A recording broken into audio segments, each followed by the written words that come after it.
जय जिनेन्द्र।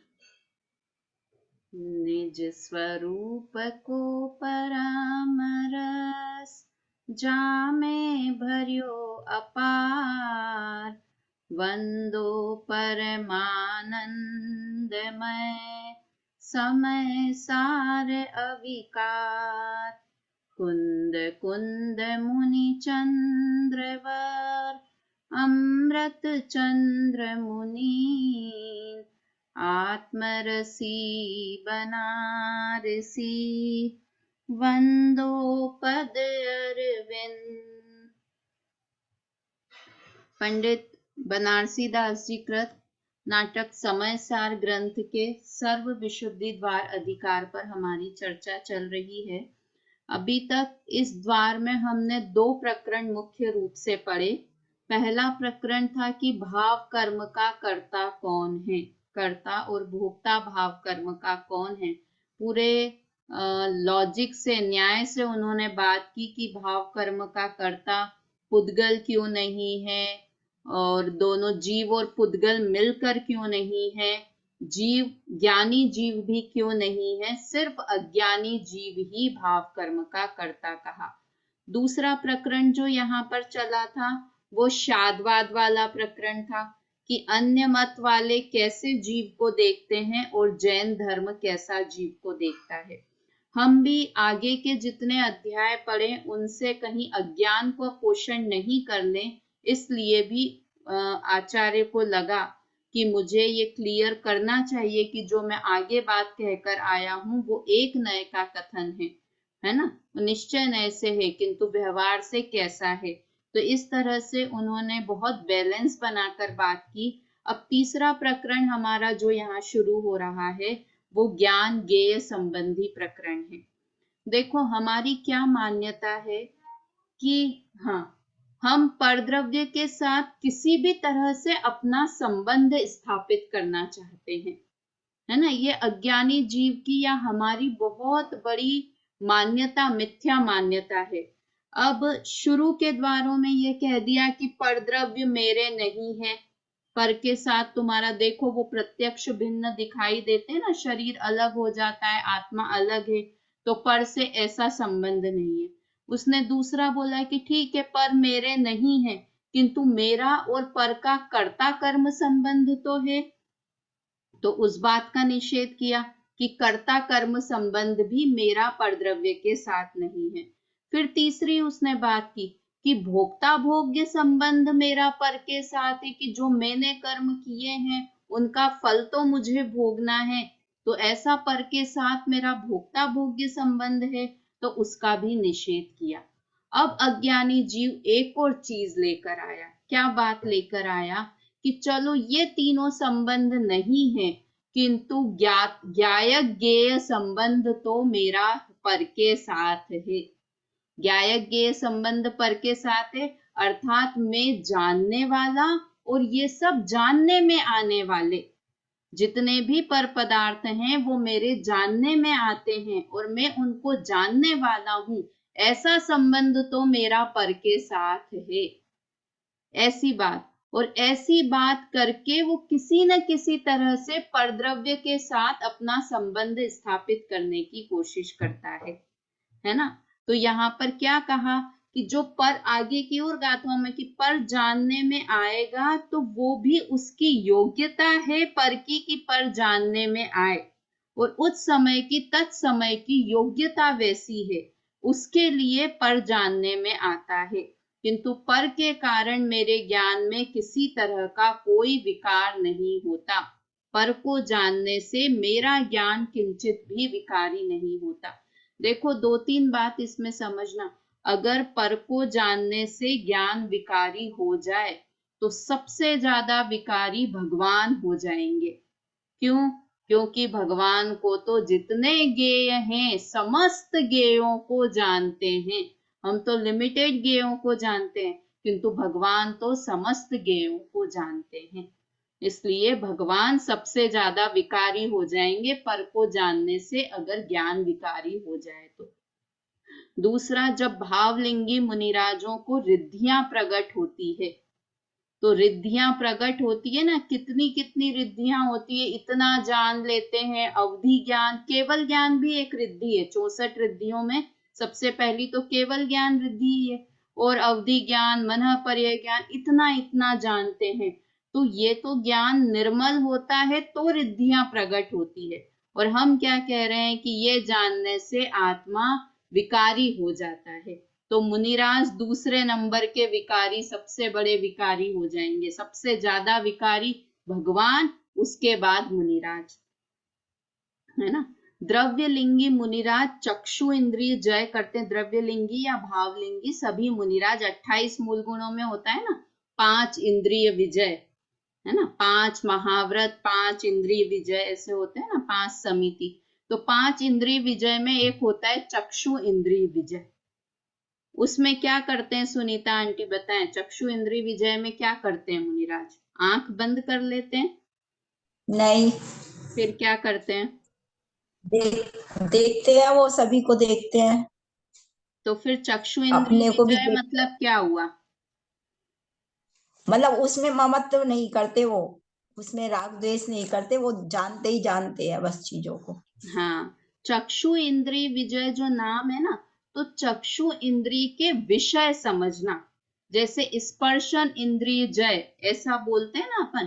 तो स्पर्शन इंद्रिय के विषयों पर विजय प्राप्त की। स्पर्शन इंद्रिय पर विजय प्राप्त की मतलब शरीर पर विजय प्राप्त कर ली। चक्षु इंद्रिय यानी आंख पर विजय प्राप्त कर ली। इसका मतलब क्या, जो चक्षु इंद्रिय के विषय थे उन विषयों में राग द्वेष नहीं करते हैं। इसका मतलब हुआ चक्षु इंद्रिय विजय करते हैं। आंख से कुछ भी दिखाई दिया, कोई भी चीज देखते तो हैं, मतलब चक्षु इंद्रिय विजय अगर हम माने तो ऐसा हो गया कि आंखें बंद कर लेते हैं, इसका नाम चक्षु इंद्रिय विजय। तो जो चक्षु इंद्रिय के विषय, जो नीला पीला काला जो भी रूपी पदार्थ दिख रहा है, उसमें राग द्वेष नहीं करते हैं, इसका नाम चक्षु इंद्रिय विजय है ना। मतलब पर को जानना मुनिराज भी बंद नहीं करते हैं। तो इससे ये सारी चीजों से पता चलता है कि पर को जानने में कोई दोष नहीं है, किंतु पर को अपना मानने में दोष है। और ये हमारे अंदर कहीं ना कहीं ये मान्यता ममता आंटी पड़ी हुई है कि पर को मैं जानता हूं तो मुझे दोष होता है, मुझे विकार होता है। इसलिए अपन कई बार अपन ही नहीं बोलते, अरे भाई जानो ही मत, पता ही नहीं चलेगा तो राग द्वेष ही नहीं होंगे। क्यों भाई, मैं तो मंदिर में जाके बैठ जाती हूँ। क्यों मंदिर में जाके बैठ जा, कि घर में बहुत खिटिर पिटिर होती है, अपन बैठे बैठे देखते रहो तो राग द्वेष होते हैं, इसलिए घर से मंदिर चले जाओ तो पता ही नहीं चलेंगे तो राग द्वेष नहीं होंगे। तो ये तरीका है राग द्वेष नहीं करने का कि पर को नहीं जानो। वो तो तुम घर में राग द्वेष नहीं करोगे तो मंदिर जाके राग द्वेष करने लगोगे। क्योंकि जिसकी जो परिणति होगी ना, वो कहीं ना कहीं राग द्वेष करता ही रहेगा। तो हमको विजय प्राप्त किस पे करनी थी? राग द्वेष पर।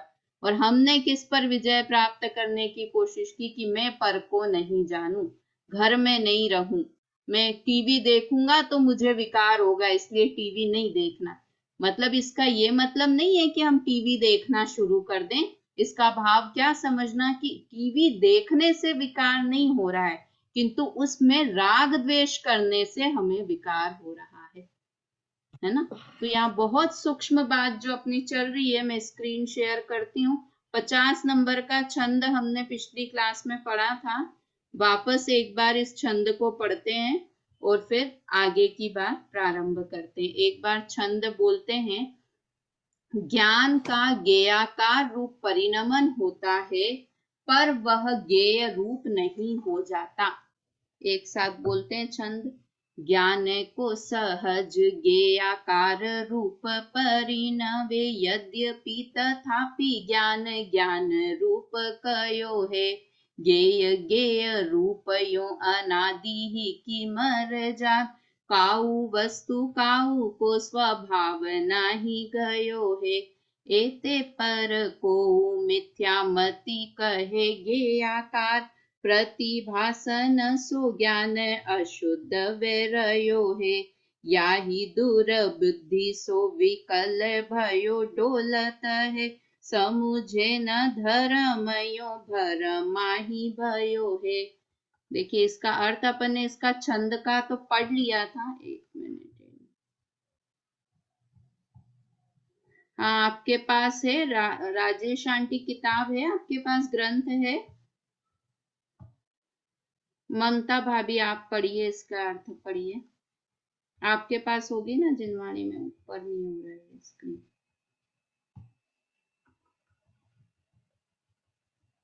अनम्यूट करिए ममता भाभी अपने आप को।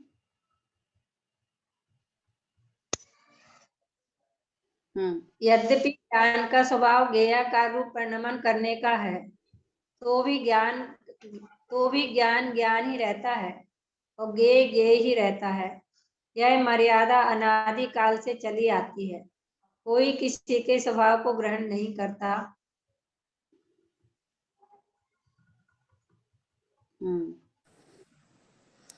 अर्थात ज्ञान ज्ञेय नहीं हो जाता और ज्ञेय ज्ञान नहीं हो जाता।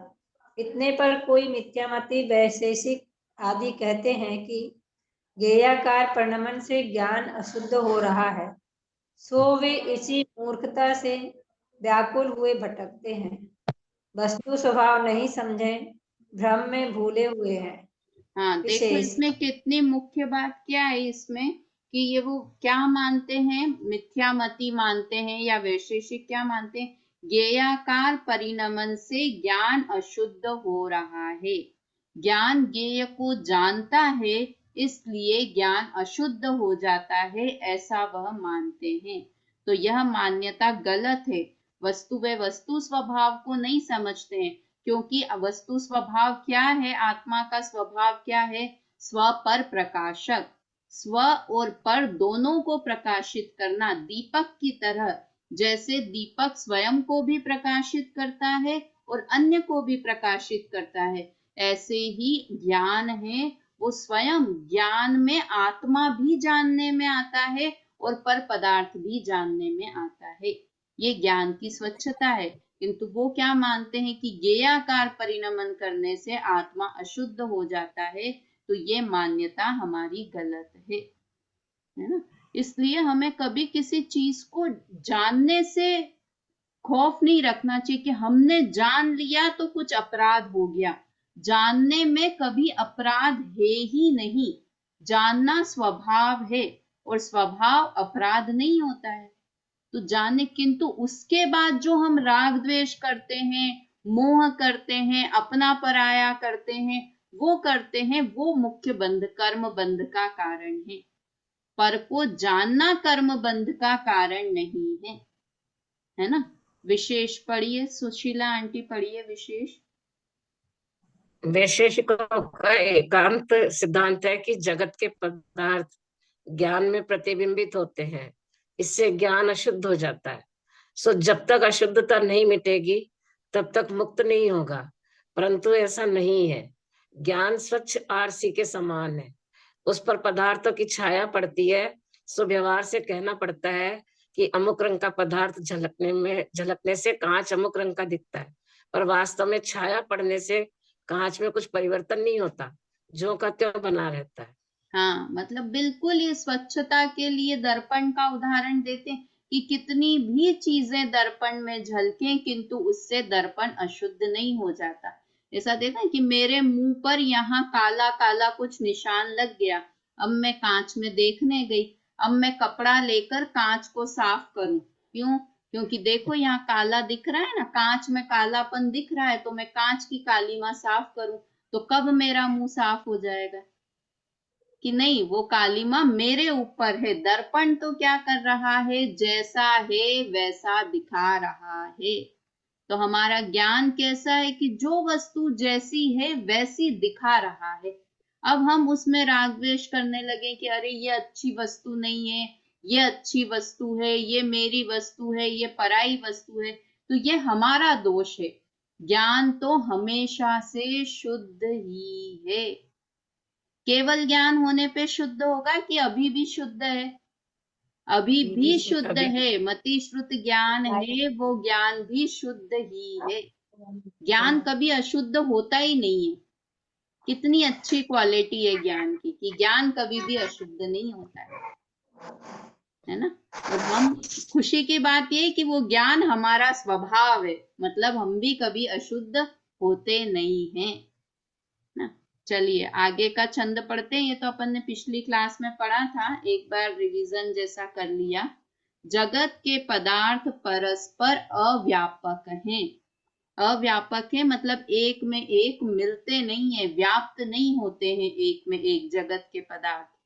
सकल वस्तु जग में असहाई, वस्तु वस्तु सो मिले न कोई। जीव वस्तु जाने जग जेती, सो भिन्न रहे सबसे ती।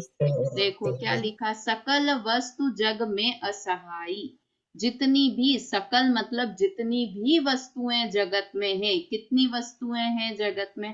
अनंत वस्तुएं। जाति अपेक्षा 6 वस्तु हैं और संख्या अपेक्षा से अनंत है। वस्तु यानी द्रव्य। तो जगत में जितनी भी वस्तुएं हैं, जितने भी द्रव्य हैं, वो असहायी है। असहायी का अर्थ क्या लिखा? स्वाधीन। मतलब असहायी मतलब उन्हें किसी की सहायता की जरूरत नहीं है ना। सब वस्तु अपने में परिपूर्ण है। पुद्गल है तो वो अपने में परिपूर्ण है, जीव है तो वो अपने में परिपूर्ण है। वस्तु वस्तु सो मिले न कोई, और कोई भी वस्तु दूसरी वस्तु में मिलती नहीं है।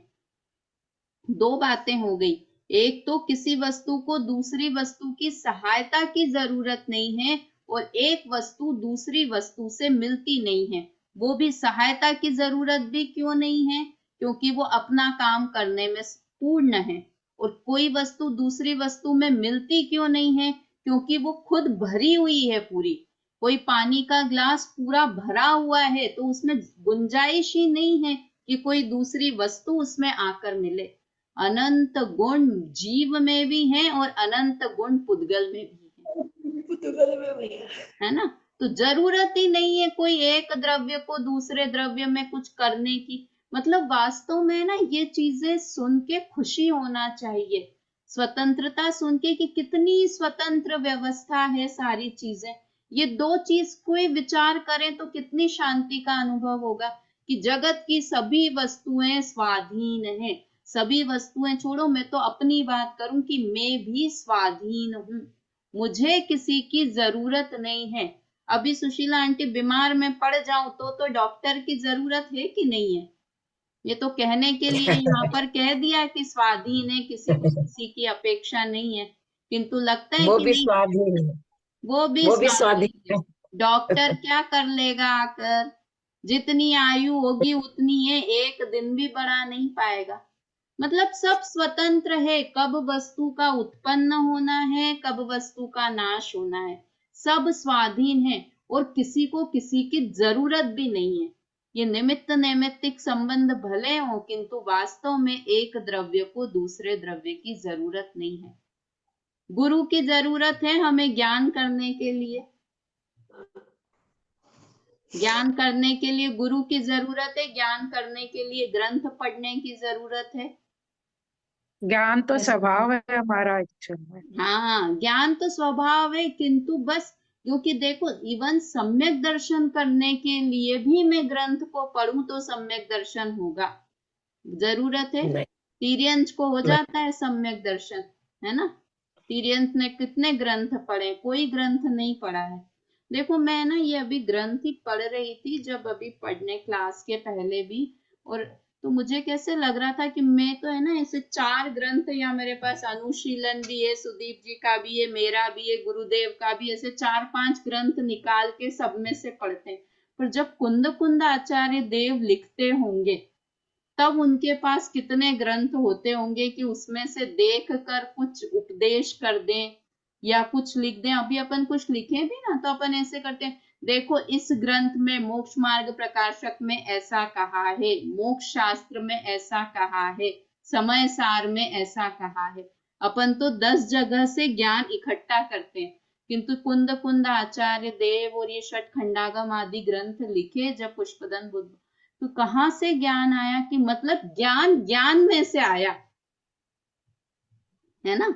अनुभव से स्वानुभूतिया चकास्ते, स्वानुभव से खुद ने अपने अनुभव से समझा और उस बात को लिखा।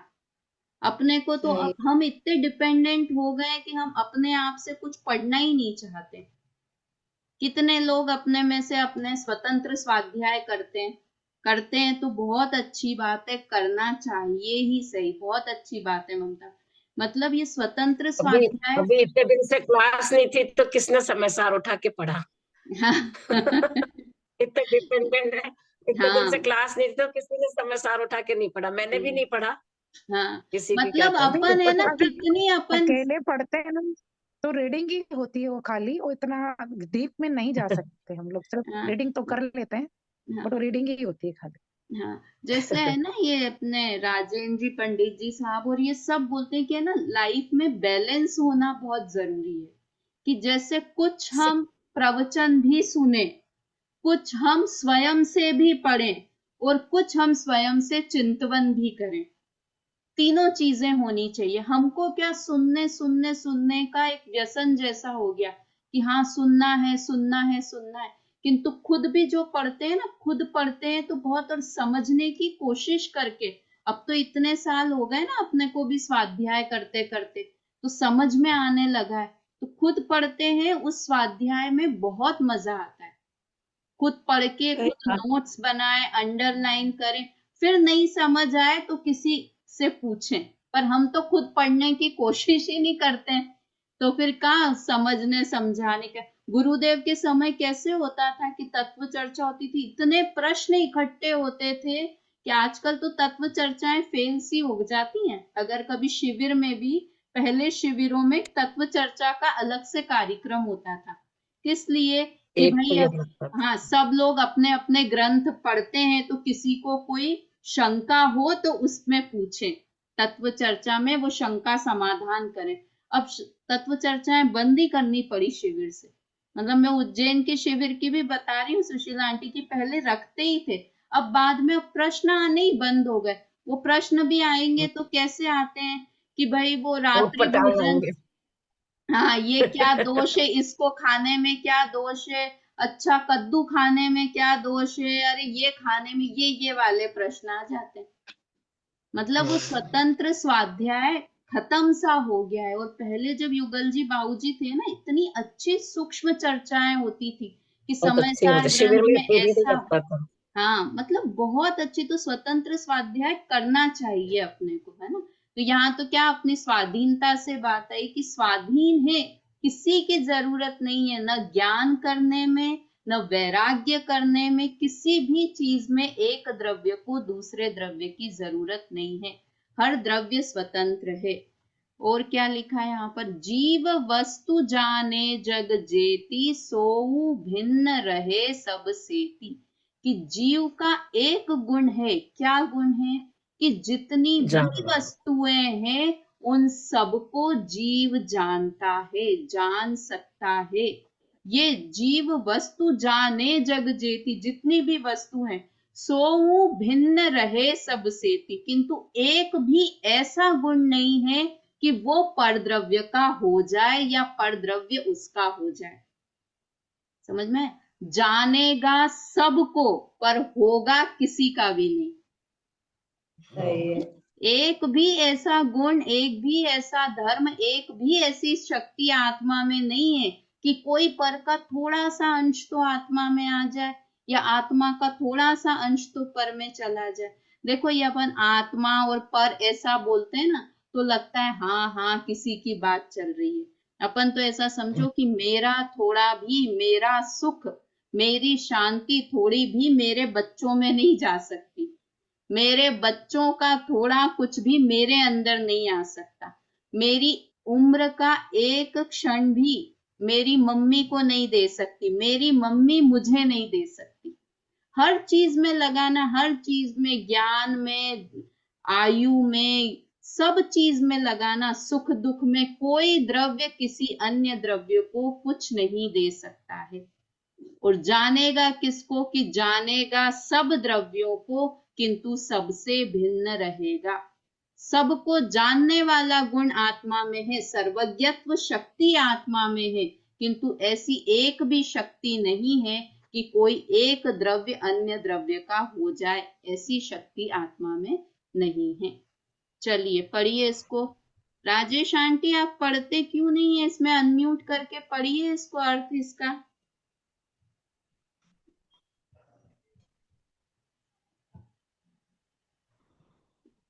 चलिए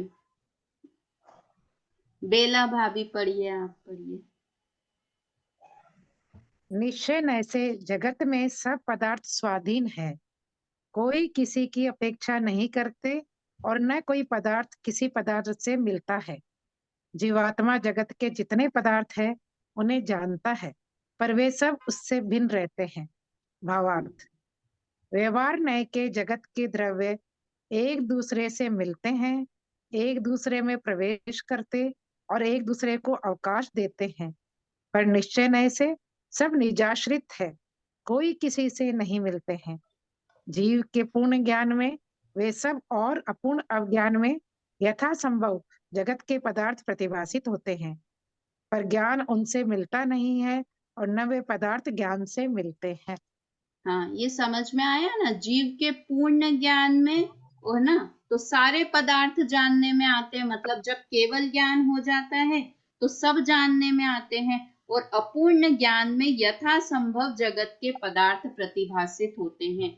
मतिश्रुत ज्ञान है तो उसकी जितनी मर्यादा है उसको जानते हैं।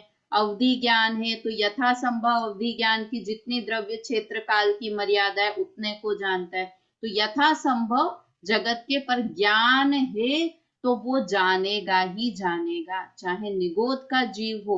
जिसे कहते हैं ना अक्षर के अनंत वे भाग जानता है, पर ज्ञान है तो वो जानेगा जरूर। तो प्रति अपने यथासंभव जितना जितना है, यथा योग्य यथा संभव जितना है उतने को जानता है, पर ज्ञान उन ज्ञेयों से मिलता नहीं है और न वे पदार्थ ज्ञान में आकर मिलते हैं। देखो ये ऊपर की लाइन में भी लिखा, व्यवहार नय से जगत के द्रव्य एक दूसरे से मिलते हैं। कैसे मिलते हैं? कि सब्जी में नमक मिल जाता है ना, तो एक दूसरे से मिलते हैं, एक दूसरे में प्रवेश करते हैं। बिल्कुल सब्जी और नमक अलग अलग कर सकते हो कि नहीं? बिल्कुल नहीं। एक में एक हो गए हैं और एक दूसरे को अवकाश देते हैं। सब्जी में नमक में को आने दिया अपने अंदर, नमक डिसॉल्व हो जाता है ना, सब में घुल जाता है, किंतु निश्चय से वे निजाश्रित हैं, कोई किसी से नहीं मिलते। किंतु निश्चय से सब्जी अलग है और नमक अलग है। कैसे अलग है? कि नमक का स्वाद हमको अलग आ जाता है और सब्जी का स्वाद अलग आता है। नमक ज्यादा है नमक कम है तो अलग आता है ना, अलग है वो इसलिए अलग जानने में आता है। अगर एक में एक हो तो अलग जानने में भी नहीं आए। तो व्यवहार से ऐसा कहा जाता है कि एक में दूध और पानी एक में एक हो गए हैं, किंतु वास्तव में वो अलग अलग हैं। एक में एक दिखाई दे रहे हैं किंतु उस काल में भी वो दोनों अलग अलग हैं। हमको भ्रम ही क्यों पैदा होता है? क्योंकि वो एक में एक दिखाई देते हैं। जीव और पुद्गल बिल्कुल जब से हमने जन्म लिया तब से ये शरीर हमारे साथ ही रहा। कभी भी ऐसा नहीं हुआ कि शरीर अलग हो गया और आत्मा अलग हो गई, है ना? इसलिए हमको कंफ्यूजन होना स्वाभाविक है कि देखो ये शरीर मेरा ही है ना, मैं जाता हूँ मंदिर तो ये मेरे साथ जाता है, मैं सोने जाता हूँ तो मेरे साथ जाता है। तो बिल्कुल एक में एक हो गया है शरीर और आत्मा। तो वही तो जो हमें आंखों से दिखाई दे रहा है, किंतु वास्तव में वैसा है नहीं। एक में एक दिख रहा है किंतु वास्तव में एक में एक हुआ नहीं है ना? तो यहाँ पर वही बता रहे हैं कि जगत के जितने पदार्थ हैं वो सब दिखाई देते हैं एक में, किंतु एक द्रव्य दूसरे द्रव्य में प्रवेश नहीं करता है। चलिए अगला छंद पढ़ते हैं, 52 नंबर का है छंद। कर्म करना और फल भोगना यह जीव का निज स्वरूप नहीं है। ये वापस से वही कर्ता कर्म वाली बात का एक छंद यहाँ पर दे दिया फिर से। कर्म करे फल भोगवे, जीव अज्ञानी होय, यह कथनी व्यवहार की, वस्तु स्वरूप न होय। वास्तव में तो यहाँ ये ज्ञान गेय वाली बात चल रही है, किंतु ये बीच में एक छंद उन्होंने दिया है कि कर्म को करे और उसको भोगे, ऐसा कौन करता है? अज्ञानी जीव। अज्ञानी जीव ऐसा व्यवहार का कथन है, या अज्ञानी जीव ऐसा करता है। अज्ञानी जीव कर्म को करते हैं और उसके फल को भोगते हैं। यह कथनी व्यवहार की, वस्तु स्वरूप न होई।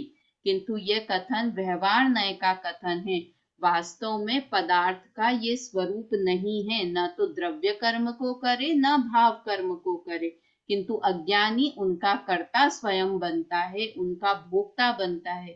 और अज्ञानी है मतलब वो गलत मानता है, तो ये बातें गलत है कि मैं कर्म को करता हूं और मैं कर्मों को भोगता हूं।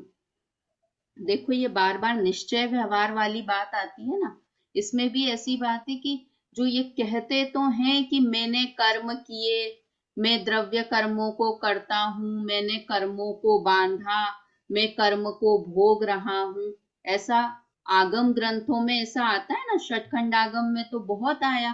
तो कुंद कुंद आचार्य देव कहते हैं कि वो गलत नहीं है, पर वो क्या है? व्यवहार का कथन है।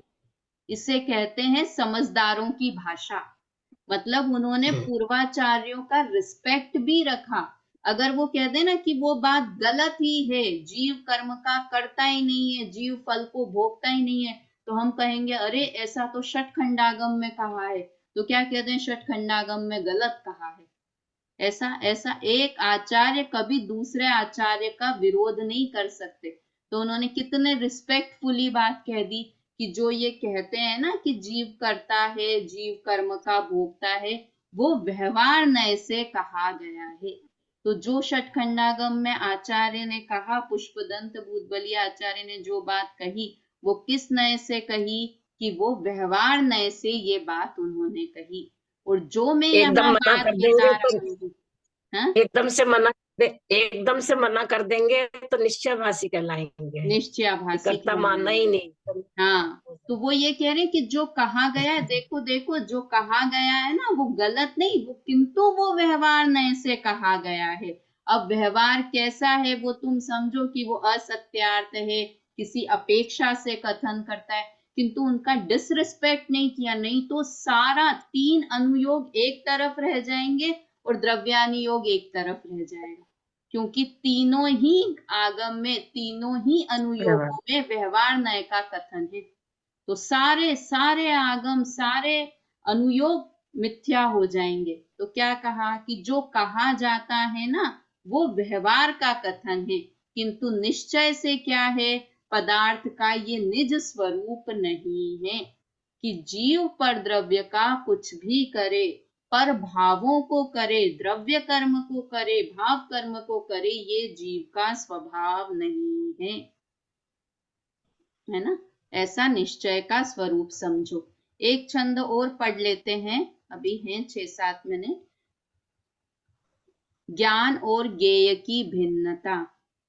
ज्ञेयाकार ज्ञान की परिणति, पे वह ज्ञान ज्ञेय नहीं होई। ज्ञेय रूप षट दर्भ भिन्न पद, ज्ञान रूप आत्म पद सोई। जाने भेद भाव सुविचक्षण, गुण लक्षण सम्यक दृग जोई। मूरख कहे ज्ञानमय आकृति, प्रगट कलंक लगे नहीं कोई। देखो क्या लिखा, ज्ञेयाकार ज्ञान की परिणति, पे वह ज्ञान ज्ञेय नहीं होई। कि ज्ञान की क्या स्वभाव है, ज्ञान की परिणति कैसी है कि वो ज्ञेयाकार होती है ना? ज्ञेय को जानती है, तो ज्ञान की परिणति ज्ञेय का आकार करती है, पर वह ज्ञान ज्ञेय नहीं होई। किंतु वो ज्ञान ज्ञेय नहीं हो जाता। जैसे दर्पण में कुछ चीज दिखती है तो वो दर्पण उस रूप नहीं हो जाता, बस उसकी आकृति उसमें दिखाई देती है। ज्ञेय रूप षट द्रव्य भिन्न पद ज्ञान रूप आत्म पद सोई।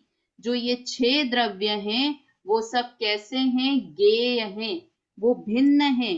ज्ञेय रूप हैं, जो षट द्रव्य हैं वो ज्ञेय हैं, भिन्न है। ज्ञान रूप आत्म पद सोई। और ज्ञान कैसा है? वो आत्मा का स्वभाव है, और ज्ञेय है वो आत्मा से भिन्न द्रव्य है ना। जाने भेद भाव सुविचक्षण, है ना। जो ज्ञानी जीव हैं, समझदार जीव हैं, वो भेद जानते हैं। किसका भेद जानते हैं? कि ज्ञान अलग है, ज्ञायक अलग है और ज्ञेय अलग है। इस भेद को जानते हैं। कौन से भेद को? ज्ञान और ज्ञेय के भेद को जानते हैं।